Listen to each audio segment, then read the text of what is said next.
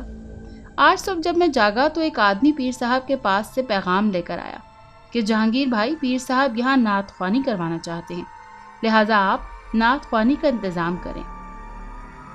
ابھی کچھ اور لوگ بھی آ رہے ہیں آپ کی مدد کے لیے۔ پیر صاحب نے کہا کہ آپ سب مل کر یہاں پر تمام انتظامات کریں۔ میں نے پیر صاحب کا پیغام سننے کے بعد ناشتہ کیا اور اس آدمی کو سارا کام سمجھا کر میں نعت خوانی کے انتظامات کرنے چلا گیا۔ دوپہر تک کچھ اور بھی آ گئے اور ہم نے مل کر وہاں کی صفائی کی اور کناتیں وغیرہ لگا دیں۔ شام کو نعت خوانی تھی۔ میں نے آس پاس کے گھر والوں کو بھی نعت خوانی میں شرکت کی دعوت دی۔ شام سے پہلے پیر صاحب اپنی بیوی بچوں کے ساتھ وہاں آ گئے اور ان کی پوری فیملی ممبرز اور ان کے بہت سے چاہنے والوں کے ساتھ تشریف لے آئے۔ تقریباً شام 4 بجے ہم نے نعت خوانی کی محفل سجائی۔ نعت خوانی کے شروع ہوتے ہی جوک در جوک لوگ آنے لگے۔ مرد حضرات کے ساتھ ساتھ بہت سی خواتین بھی گروہ کی شکل میں آ رہی تھی۔ خواتین کا جو گروہ آتا تھا ان تمام کے چہرے اس طرح ڈھکے ہوتے تھے کہ ان کا صرف آدھا چہرہ نظر آتا۔ اتنے سارے لوگوں کو آتا دیکھ کر اور ان عجیب و غریب خواتین کے گروہ کو دیکھ کر میرے جاننے والے اور میرے دوست وغیرہ مجھ سے پوچھنے لگے کہ جہانگیر، یہ لوگ کون ہیں؟ ان کو تم کیسے جانتے ہو اور کیا یہاں آس پاس کے گاؤں میں رہتے ہیں؟ ان کو بھی تم نے دعوت دے کر بلایا ہے؟ میں نے کہا میں نے تو ان کو بلایا ہی نہیں اور میں ان کو جانتا نہیں ہوں۔ میں نے تو آس پاس کے 3 سے 4 گھر جو تھے انہی کو دعوت دی تھی، اور یہ لوگ کون ہیں میں نہیں جانتا۔ وہ لوگ تھوڑی دیر بیٹھتے اور پھر وہ گروہ واپس چلا جاتا اور دوسرا گروہ آ جاتا۔ مجھے تجسس ہوا اور میں ایک گروہ نعت خوانی سے ہو کر جا رہا تھا اس کے پیچھے چل پڑا، یہ سوچ کر کہ میں دیکھوں کہ یہ لوگ کون ہیں۔ میں نے دیکھا کہ جیسے یہ لوگ نعت خوانی سے ہو کر پولٹری فارم سے باہر نکلتے ہیں تو کچھ ہی دور جاتے ہوئے دکھائی دیتے ہیں اور غائب ہو جاتے ہیں۔ یہ دیکھ کر میں تو حیران رہ گیا۔ نعت خوانی ختم ہوئی تو رات ہو چکی تھی اور پیر صاحب اور ان کی فیملی کے ٹھہرنے کا سارا انتظام میں پہلے سے کر چکا تھا۔ جب سب سونے کے لیے چلے گئے تو پیر صاحب کی زوجہ یعنی پیر ماں باہر گاڑی میں ہی سونے لگی۔ میں نے ان سے کہا کہ ماں جی آپ اندر آ کر سوئیں، میں تمام فیملی ممبرز کے ٹھہرنے کا انتظام اندر کیا ہے، لیکن وہ گاڑی میں ہی سونے پر بضد تھی۔ میرے بہت کہنے پر بھی جب انہوں نے منع کیا تو میں نے ان سے اجازت لے کر پولٹری فارم میں سونے چلا گیا۔ صبح ہوئی تو پیر ماں جی اور ہم سب نے مل کر ناشتہ کیا تو پیر صاحب نے مجھے بلایا اور مجھ سے کہا، جہانگیر تمہیں میں نے یہاں کام کرنے کے لیے رکھا ہے، لیکن تم اتنا کام کرتے ہو، آرام بھی نہیں کرتے۔ یہاں آس پاس رہنے والے لوگ مجھے کہتے ہیں کہ آپ کا نوکر تو بہت ہی محنتی ہے، وہ ساری رات چوزوں کو دوڑاتا ہے، ذرا بھی آرام نہیں کرتا اور دن بھر بھی کام کرتا رہتا ہے، اس طرح تو تم بیمار ہو جاؤ گے۔ یہ سن کر میں نے پیر صاحب سے اول سے آخر تمام ماجرا بیان کر ڈالا اور یہ بھی بتایا کہ کس طرح ہر روز رات کو کچھ بچے وقت مقررہ پر آتے ہیں اور مجھے نیند سے بیدار کر کے اپنے ساتھ کھیلنے کے لیے ضد کرنے لگتے ہیں۔ پیر صاحب نے میری باتیں سنی اور مجھ سے کہا کہ جہانگیر ان سے ڈرنے کی کوئی بات نہیں ہے۔ پیر ماجی نے مجھے کہا ہے کہ جہانگیر کیا تم جانتے ہو کہ یہاں سے کچھ دور چند گھر ہیں، ان کے آگے جنگل ہے اور اس کے آگے ایک مزار۔ ان کی یہ بات سن کر میں حیران رہ گیا اور میں نے کہا کہ ہاں جی میں جانتا ہوں، لیکن یہ سب آپ کیسے جانتی ہیں؟ کہا آپ یہاں پہلے بھی آ چکے ہیں۔ میرے اس سوال پر انہوں نے کہا نہیں، میں یہاں پہلی بار آئی ہوں، لیکن کل جو لوگ جوک در جوک اور خواتین کے گروہ آ رہے تھے وہ تو تم کو یاد ہوں گے، اور یہ بھی تم کو یاد ہوگا کہ میں نے رات گاڑی میں سونے کی ضد کی تھی۔ کیا تم جانتے ہو کہ میں رات گاڑی میں کس وجہ سے سوئی تھی؟ میں نے کہا نہیں ماں جی میں نہیں جانتا۔ تب ماں جی نے مجھ سے کہا کہ وہ جو لوگ یہاں نعت خوانی میں شرکت کے لیے آ رہے تھے اور گروہ کی شکل میں آ رہے تھے وہ دراصل جنات تھے، اور یہاں جناتوں کی پوری بستی ہے، اور انہی لوگوں کے ساتھ میں کل رات سیر کو گئی تھی اور ان کے ساتھ ہی میں نے یہ سارا علاقہ دیکھا۔ جہانگیر یہ لوگ تم سے بہت خوش ہیں اور تمہیں ان لوگوں سے ڈرنے کی کوئی ضرورت نہیں۔ میں نے ماں جی سے کہا کہ ماں جی یہ تو سب ٹھیک ہے، لیکن ایک شخص کے جو ہر 7 دن میں میرے پینے کے پانی کی ٹنکی بھر کر جاتا ہے، مجھے میرے دوست نے جو پہلے یہاں کام کرتا تھا اس نے بتایا کہ پہلے تو یہاں کوئی شخص پانی بھرنے نہیں آتا تھا، پھر وہ بچے جو روز رات کو آتے ہیں اور ان کے ساتھ کبھی کبھی کچھ نوجوان لڑکیاں اور کبھی عورتیں بھی ہوتی ہیں، یہ کون ہیں؟ اور میں تو ان بچوں کے ساتھ کھیلتا رہتا ہوں اور پھر سو جاتا ہوں، جبکہ آس پاس کے لوگ پیر صاحب سے کہتے ہیں کہ ساری رات مرغی کے چوزوں کو دوڑاتا ہوں۔ حالانکہ شروع میں نے ساری رات مرغی کے چوزوں کو دوڑاتا تھا، لیکن ان بچوں کے آنے کے بعد تو چند دن میں ہی مرغی کے چوزوں کو دوڑا پایا، جبکہ اب تو یہ بچے مجھے جانے ہی نہیں دیتے اور ان کے ساتھ کھیل کر میں اتنا تھک جاتا ہوں